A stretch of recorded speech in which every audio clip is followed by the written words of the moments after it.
हाँ बेटा, कल हमारा एक क्वेश्चन अधूरा रह गया था।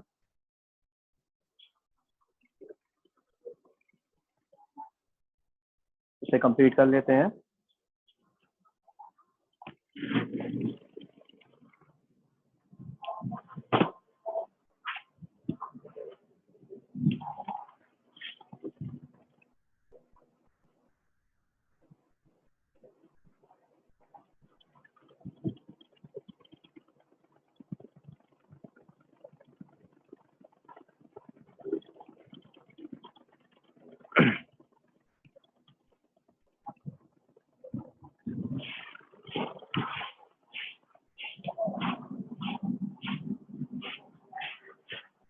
क्या क्वेश्चन था हमारा?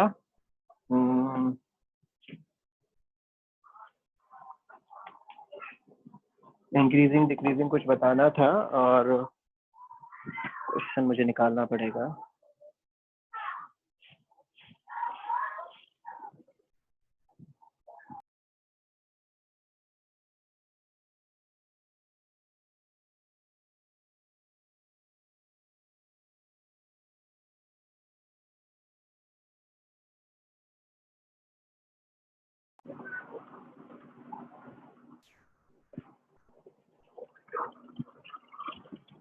बताइए बेटा, क्वेश्चन क्या था हमारा?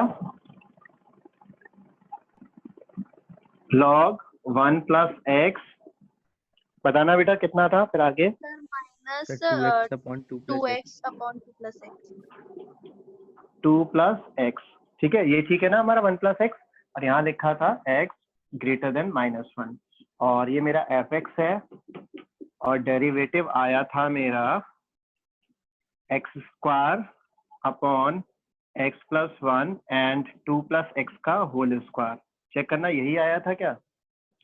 जितना मुझे कल याद था उतना लिख दिया मैंने। ठीक, अब हमारी बात चल रही थी कि क्वेश्चन में कहा था डोमेन के बारे में। क्या बेटा? क्या बेटा, कोई कुछ कह रहा था, बताइए।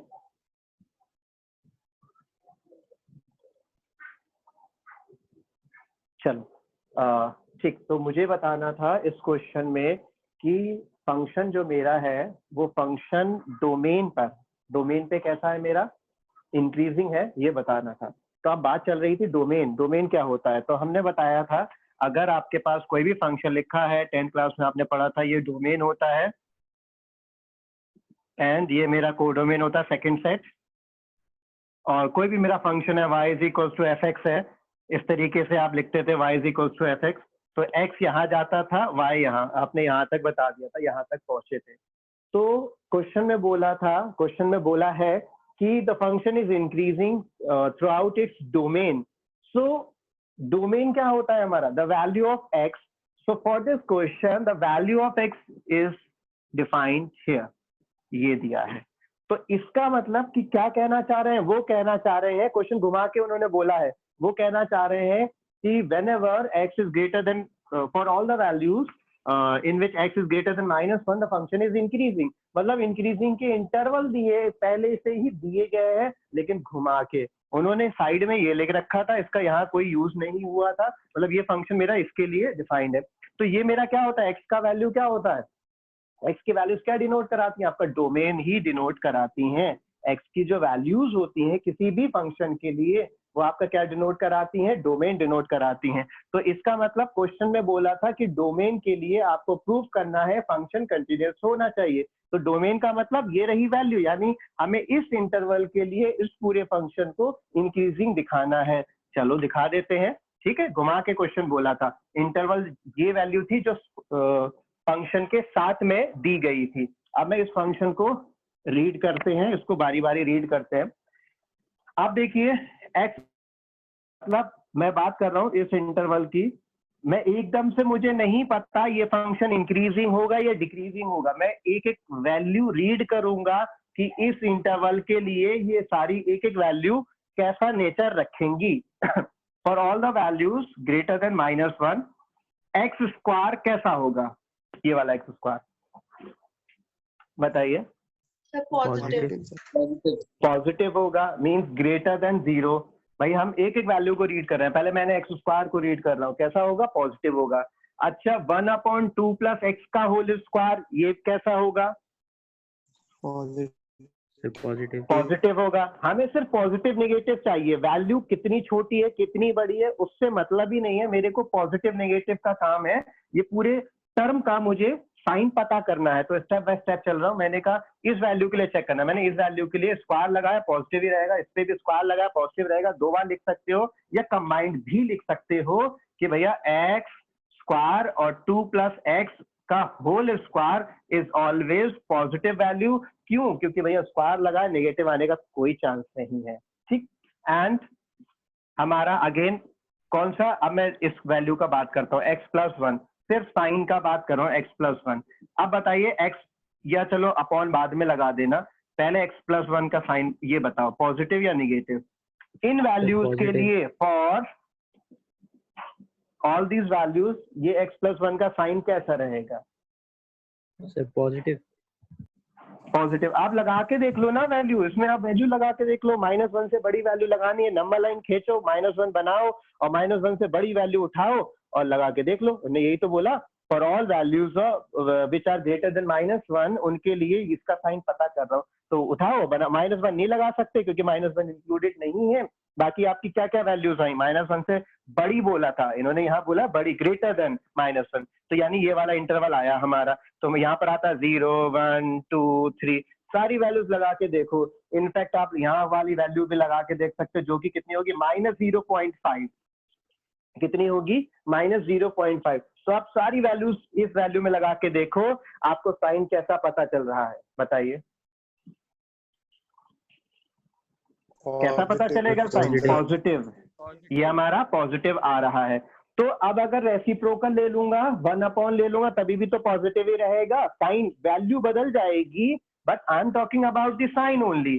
सो x+1 साइन तो वही फॉलो होगा ना। देखो बेटा, साइन में कोई चेंज होगा नहीं, साइन तो हमारा वही फॉलो होगा। ठीक है, एग्री कर रहे हो इस चीज से? Yes sir.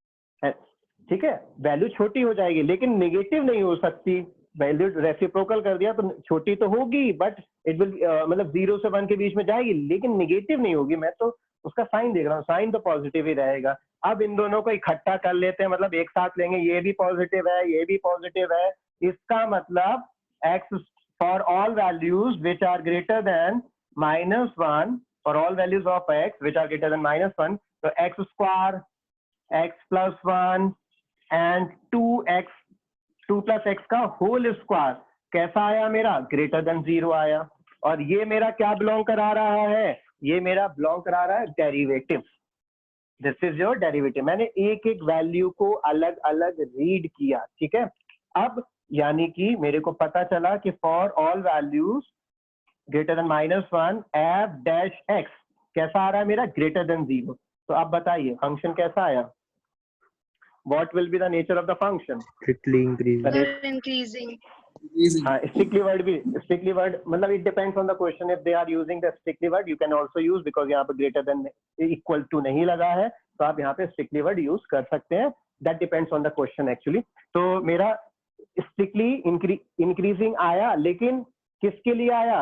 जैसा क्वेश्चन वैसा आंसर। मतलब hence the given function is increasing throughout its domain. जैसा क्वेश्चन होगा वैसा हमारा आंसर होगा। प्रूविंग वाला क्वेश्चन था तो हमने उसी के अकॉर्डिंग इसको प्रूव कर लिया। हो गया क्लियर? यहाँ पर लिख देंगे हमारा डेरिवेटिव आ गया ग्रेटर देन 0, तो फंक्शन मेरा कैसा आ गया? इंक्रीजिंग। अब जो क्वेश्चन में बोला था वही कंक्लूजन में लिख जाएगा उसी तरीके से। उन्होंने बोला था prove that the given function is increasing through out its domain, तो यहाँ प्रूव हो गया, hence the given function is increasing through out its domain. कोई डाउट बेटा? कोई चीज अगर नहीं समझ आई हो देन यू कैन आस्क।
जल्दी जल्दी नोट कर लीजिए बेटा, फिर नेक्स्ट करते हैं। चलो मैं नेक्स्ट क्वेश्चन शेयर करता हूँ, ये हो गया होगा, इसमें कुछ ज़्यादा है नहीं नोट करने के लिए। नेक्स्ट मैंने आपको बोला था कि कौन सा क्वेश्चन करेंगे, वो मैंने शेयर कर देता हूँ फिर से। सी का नेक्स्ट था पीडीएफ, ये रहा क्वेश्चन नंबर 8। ठीक है, 8 हो गया। देखिए उनकी क्वेश्चन नंबर 8 पढ़िए और उनकी बात समझिए कि क्या कर रहे हैं। उन्होंने पूछा find the values of x for which the given function is an increasing function. ठीक है, फंक्शन नोट करिए और मुझे बताइए क्या पूछ रहे हैं ये मेरे से। मतलब इस बार ये लोग क्या पूछ रहे हैं मेरे से, आप बताइए सोचकर। डोमेन, और कोई?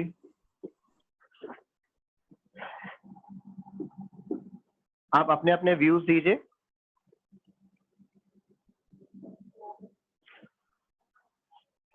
सर एक्स की वो वैल्यूज जिसमें इंक्रीजिंग फंक्शन मिले हम लोग को। ठीक,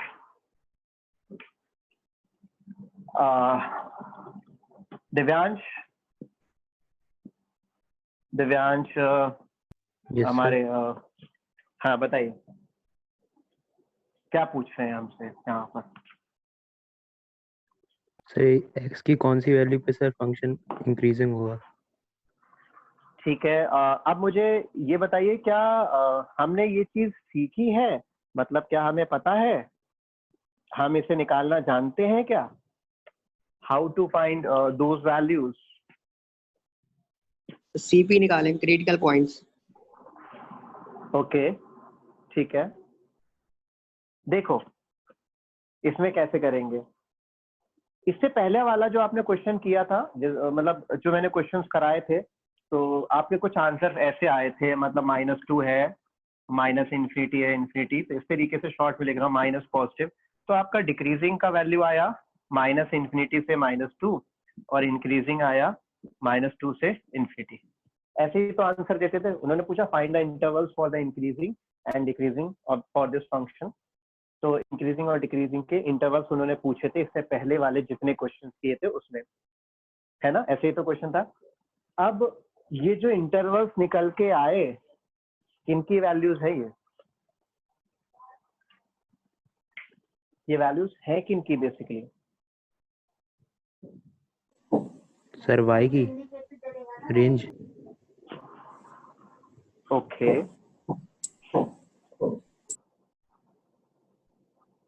और कोई बताइए।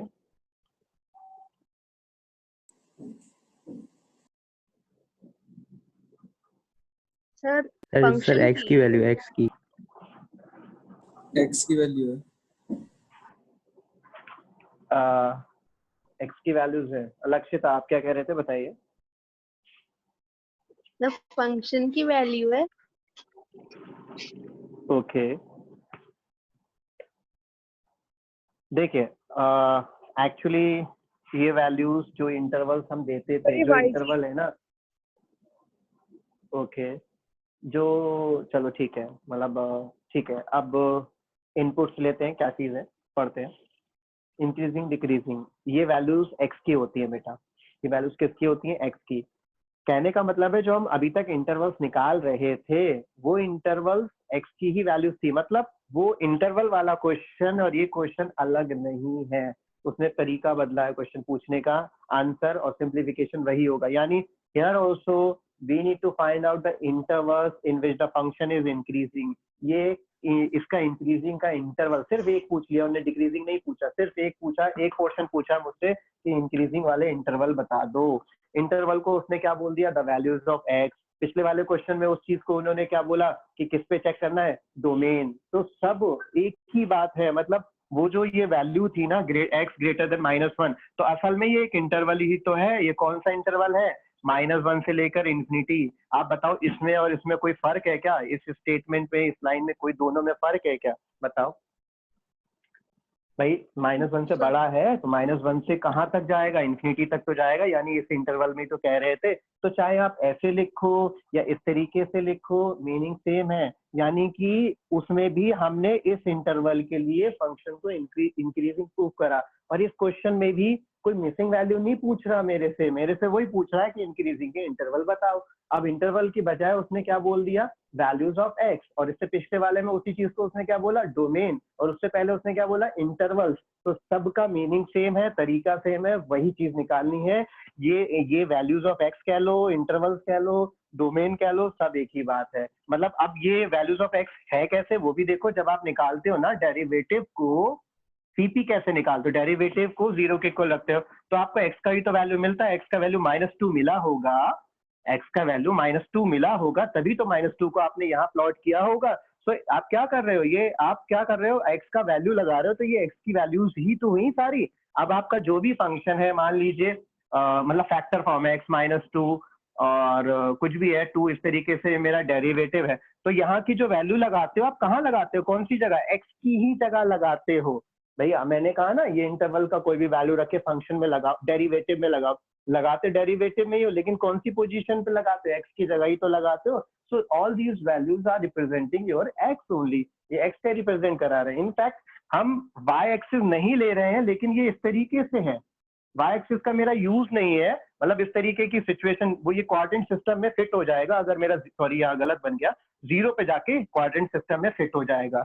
ठीक है, नंबर लाइन। तो मेरे को एक्स का जरूरत होता है तो मैं वाई कंसीडर ही नहीं करता हूँ, वाई की कोई जरूरत ही नहीं है, यूज ही नहीं है। तो सिर्फ एक्स हॉरिजॉन्टल वाला जो होता है ना, एक्स एक्सिस, वही होता है। तो वो रियल नंबर लाइन भी कह दो आप, ये मेरा क्वाड्रेंट बना, ठीक है, ये 0 हो गया, ये प्लस इन्फिनिटी माइनस इन्फिनिटी। तो मैं इसको हटा रखा है, 0 को भी नहीं लिया क्योंकि मैं सीपी प्लॉट कर रहा हूँ, नंबर लाइन ही है, एक्स को प्लॉट कर रहे हैं, वैल्यूज भी एक्स की जगह लग रहे हैं, निकल भी एक्स रहा है, और एक्स का मतलब डोमेन।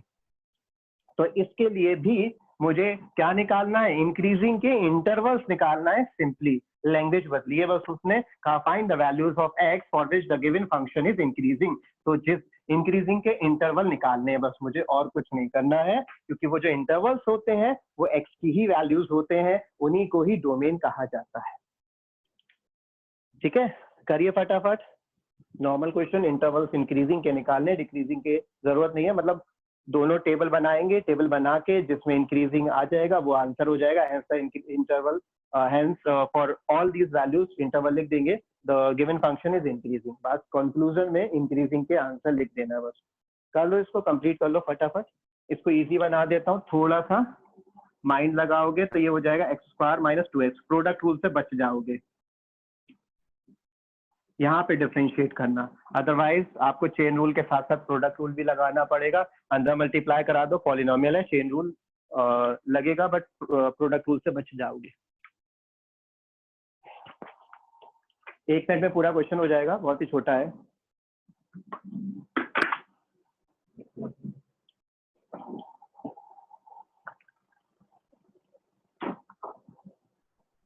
सर हो गया चेन रूल से।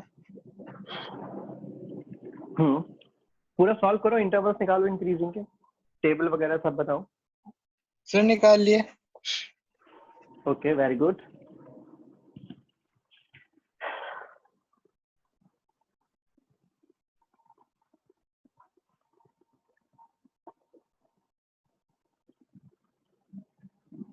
सभी लोग बेटा कॉपी पेन लेके बैठा करो, ये नहीं कि कहानी आके सुन के चले गए। जब तक खुद से सॉल्व नहीं करोगे कुछ नहीं होने का, क्योंकि मैं एक जना हूँ, सबके साथ कैसे जा पाऊंगा एग्जाम में। ठीक है ना, एग्जाम एक ही डेट पे होगा सभी का, तो इसलिए सबके साथ तो नहीं जा पाऊंगा। यानी आपको खुद लिखना पड़ेगा अपना क्वेश्चन पेपर, और लिखना कब होगा, जब आप प्रैक्टिस यहाँ करेंगे। अब जैसे मैंने क्वेश्चन दिया तो आपसे इसलिए करवा रहा हूँ ताकि आपका मतलब खुद से करना सीखें, प्रैक्टिस हो आपकी, वरना कहानी आके सुन के चले जाओगे तो कुछ हासिल नहीं होगा। मैथ्स में जितना ज्यादा हम लोग कहते हैं, हमें बताया जाता है, मतलब जब हम पढ़ते थे तो जितना ज्यादा पेन चलता है मैथ्स में उतना ज्यादा प्रैक्टिस होती है। कभी जनरली हम लोग क्या करते हैं, मतलब इतने टाइम से पढ़ा रहा हूँ तो सारी मेंटेलिटी सारे बच्चों की पता होती है। कुछ क्या करते हैं, जो पेज पलट लिए, ये मुझे आता है, ये भी आता है, ये भी आता है, ये भी आता है, ये भी आता है, पूरा चैप्टर खत्म हो गया, पेन का एक वर्ड, पेन से एक वर्ड नहीं लिखा उनने, और पूरा चैप्टर खत्म कर दिया और सब आता है। फिर एग्जाम देने जाएंगे जब, तो उसमें बीच में अटकते हैं। क्वेश्चन की स्टार्टिंग तो हमें पता होती है, लेकिन कैलकुलेशन में या कहीं ना कहीं बीच में अटकते हैं। बीच में इसलिए अटकते हैं क्योंकि आपने उसे सॉल्व करके पूरा देखा ही नहीं था। आपने क्या करा था कि मुझे आता है। आता से जो ये कह रहा मुझे आता है, इसका मतलब उसे कुछ नहीं आता, क्योंकि उसने प्रैक्टिस ही नहीं किया। तो कोई चांस मत लेना अभी, मतलब एग्जाम टाइम में पता क्या होगा, जब आपके एग्जाम होंगे ना, तो दोनों बुक, सारे क्वेश्चंस, एग्जाम्पल्स आप प्रैक्टिस नहीं कर पाओगे। सिर्फ आप उनकी प्रैक्टिस करोगे जो इम्पोर्टेंट क्वेश्चंस होते हैं, क्योंकि आपके लिए ये 12th पहली बार है, ठीक है। मेरे लिए 12th हर बार होता है, हर साल आता है 12th, चला जाता है, लेकिन आपके लिए फर्स्ट टाइम है। तो इसीलिए जो इंस्ट्रक्शंस देता हूँ वो मेरे एक्सपीरियंस से है। मैं जब जो चीज देखता हूँ वो आपको बताता हूँ कि भैया ऐसे नहीं, ऐसा करो, फायदा रहेगा। तो अभी एक एक क्वेश्चन, एक एक एग्जाम्पल अभी लगाते रहो, क्योंकि बाद में आपका क्या होगा कि भाई सिर्फ इंपॉर्टेंट, इस पूरी एक्सरसाइज में जो सारे क्वेश्चन थोड़ी ना बैठ के हम करेंगे, ना ही इतना टाइम होगा जो हर एक्सरसाइज के हर एग्जाम्पल सब कुछ कर पाए। सिर्फ इंपॉर्टेंट क्वेश्चंस लगाए जाएंगे और उनकी प्रैक्टिस की जाएगी। अब जो नॉर्मल क्वेश्चंस हैं उनकी प्रैक्टिस होनी चाहिए। वो कब होगी? जब आप क्लास में करते हो। और दूसरी चीज, इनका नोट्स मेंटेन रखना। जैसे थ्योरेटिकल में फिजिक्स केमिस्ट्री में मेंटेन रखते हो नोट्स, तो इसमें भी कभी कभी क्या होता है, मैंने कुछ एक्सप्लेन करा, मतलब कोई क्वेश्चन है, बड़ा सा क्वेश्चन है, उसमें एक्सप्लेनेशन दिया। अब आप बाद में कई दिनों बाद, मतलब 1 महीने बाद टेस्ट हुआ या कि आपके एग्जाम हुआ, आपने वो क्वेश्चन एक नजर डालने की जरूरत है। आपने किया हुआ है, प्रैक्टिस किया है, लेकिन कुछ भूल जाओगे तो एक नजर डालने की जरूरत है, आपको वो मिल नहीं रहा। तो अब आपके पास सिस्टमेटिक वे से हर एक्सरसाइज का हर क्वेश्चन होगा। अपनी नोटबुक में खोला, अच्छा इसमें ये करा था मैंने, ठीक है, फिर कर दिया। क्योंकि 2-3 महीने बाद आप भूल जाओगे कि इंपॉर्टेंट क्वेश्चंस में ट्रिक क्या यूज करी थी। कुछ क्वेश्चंस में ट्रिक होती है, मतलब इस तरीके से सिंप्लीफाई होगा, तो वो भूल जाया करते हैं। अगर आपने रफली उल्टा सीधा किया होगा तो आपको खुद मिलेगा ही नहीं कहाँ पर है। और सॉल्यूशंस अवेलेबल होते हैं ऑनलाइन, लेकिन आपका खुद का सॉल्व किया हुआ आपको जल्दी समझ आएगा इन कंपैरिजन टू आप किसी और दूसरे का सिंप्लीफिकेशन या ऑनलाइन सिंप्लीफिकेशन देखोगे, वो इतनी जल्दी समझ नहीं आएगा जितना जल्दी समझ आपको अपना खुद का सिंप्लीफिकेशन आएगा। ये चीज आपने नोट भी किया होगा कि आप कोशिश करते हो हाँ मेरा नोट सॉल्यूशन मिल जाए, क्योंकि मुझे पता है कि मैंने कहाँ से कैसे कैसे कौन से स्टेप में गया हूँ। दूसरे का देखोगे तो वो उसने अपने माइंड से किया होगा। तो इन चीजों का ध्यान रखना, नोट्स मेंटेन रखना, जिससे कि आप ही को हेल्प है। मैंने टेस्ट बोला तो सारे क्वेश्चंस जो इंपॉर्टेंट क्वेश्चंस है उनका प्रैक्टिस किया, और जो क्वेश्चंस बचे उनको देख लिया। अब देखने के लिए आपके पास खुद के सॉल्यूशंस होने चाहिए। और जब आप खुद के सॉल्यूशन लिखते हो तो उसमें जो इंपॉर्टेंट चीजें होती हैं आप उन्हें अंडरलाइन या हाईलाइट या ऊपर लिख लेते हो नोट्स में कि इसमें ये चीज समझने की है, मतलब उसमें स्टार बना लेते हो, इस तरीके की चीजें कर लेते हो। तो अब होंगे ही नहीं बने हुए नोट्स, लिखा ही नहीं होगा कहीं पर कुछ भी, तो आपको वो चीज आपके माइंड से स्किप होने के चांसेस रहेंगे। ठीक, तो और मैं नहीं कह रहा बहुत सजा के बनाओ मैथ्स में, मतलब जितना रफली करते हैं उतना मतलब ठीक है, लेकिन अब ज्यादा ये नहीं कि बिल्कुल फेयर कॉपी बोला है सर ने तो बिल्कुल सजा के बना रहे घंटों। मीन्स नॉर्मल राइटिंग, ना ज्यादा उल्टा सीधा लिखा है, ना ज्यादा मतलब रफली लिखा है, ना ज्यादा बहुत अच्छे से लिखा है। नॉर्मल जैसे लिखते हैं वैसे करते चलेगा, सॉल्व करते चलेगा। इसको डिफरेंशिएट करा। सीपी कितना आया इसका बताओ सर 2 1 और 0 आ रहा है। Yes, sir. अच्छा ठीक, x² - 2x, चेन रूल लगेगा, कितना आएगा 2x - 2, ठीक है ना। और अब मैंने बोला था चेन रूल लगा दिया, फिर इसका हमारा 2x हो गया और 2। अब मैंने बोला था इसके फैक्टर कर लीजिए। फैक्टर कैसे होते हैं, जितना कॉमन आ रहा है उतनी वैल्यूज कॉमन लेंगे। यहाँ से 2 कॉमन आ रहा है, यहाँ से x कॉमन आ रहा है, तो ये बनेगा 4x, x - 2 एंड x - 1।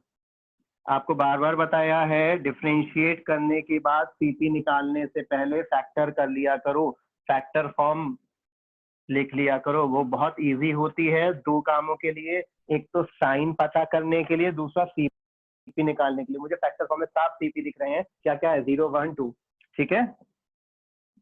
और ये मेरा हेल्प करते हैं क्या निकालने में, मेरा साइन पता करने में भी फैक्टर फॉर्म बहुत हेल्प करता है।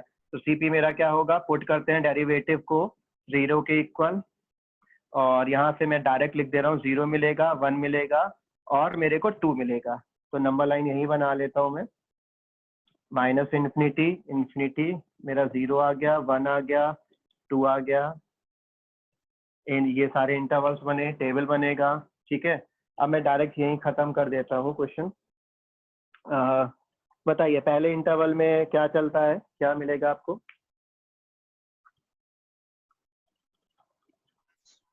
सर बताइए नेगेटिव बेटा, पहले sir interval minus infinity to 0। Minus मिला है इसमें, नेगेटिव। देखो कैसे चेक किया Yes, आपने, sir. -1 ले लिया, -1 यहाँ लगाया नेगेटिव, फिर -1 यहाँ लगाया नेगेटिव, फिर -1 यहाँ लगाया नेगेटिव, तो नेगेटिव नेगेटिव नेगेटिव, 3 नेगेटिव हो गए, यानी कि ओवरऑल नेगेटिव मिला। अब आप 0 से 1 के बीच की वैल्यू क्या ले सकते हैं? 0.5, 0.5 पॉजिटिव, 0.5 नेगेटिव, 0.5 नेगेटिव, तो 2 नेगेटिव 1 पॉजिटिव, तो ओवरऑल क्या मिलेगा आपको? पॉजिटिव मिलेगा। फिर यहाँ का वैल्यू 1.5 लगाएंगे, 1.5 लगाया, पॉजिटिव नेगेटिव पॉजिटिव, तो मेरे को 1 नेगेटिव मिला, 2 पॉजिटिव मिले, ओवरऑल नेगेटिव आ जाएगा। इसी तरीके से ये पॉजिटिव आएगा। तो इंक्रीजिंग के मेरे कौन कौन से इंटरवल आ गए? ये दोनों आ गए। अगर क्वेश्चन में उनने ठीक, तो सिर्फ मुझे इंक्रीजिंग का काम था। टेबल बना लेना, यहाँ टेबल बना लेना, ठीक है। टेबल कंपल्सरी है, उसे बना देना, क्योंकि टेबल में ही साइन आपके ज्यादा क्लियर होंगे। टेबल बना लेना। मैं यहाँ पे सिर्फ इंक्रीजिंग के इंटरवल्स लिख देता हूँ। इंक्रीजिंग के इंटरवल्स कौन कौन से होंगे?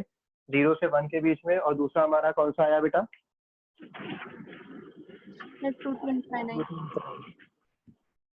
हाँ बेटा, तो ये आ गया हमारा। एक तो आया from in between 0 to 1, and दूसरा कौन सा आया हमारा? यूनियन 2 to infinity, ठीक है। इंक्रीजिंग के पूछे थे, तो सिर्फ और सिर्फ मैंने इंक्रीजिंग के जो पॉइंट्स हैं उन्हें मेंशन कर दिया, और ये मेरी एक्स की ही वैल्यूज हुई। ये मेरी किसकी? एक्स की ही वैल्यूज है, इंटरवल्स ही निकालना था। तो आप यहाँ पर एक्स बिलोंग्स टू भी कर सकते हो, ठीक है। एक्स बिलोंग्स टू लिख सकते हो, दीज वैल्यूज, ठीक, इस तरीके से। सर तो क्लोज लिखने के इंटरवल तरीके, आएगा। इंक्रीजिंग बोला है, अगर इंक्रीजिंग बोला होगा तो क्लोज लगा सकते हो, ठीक है।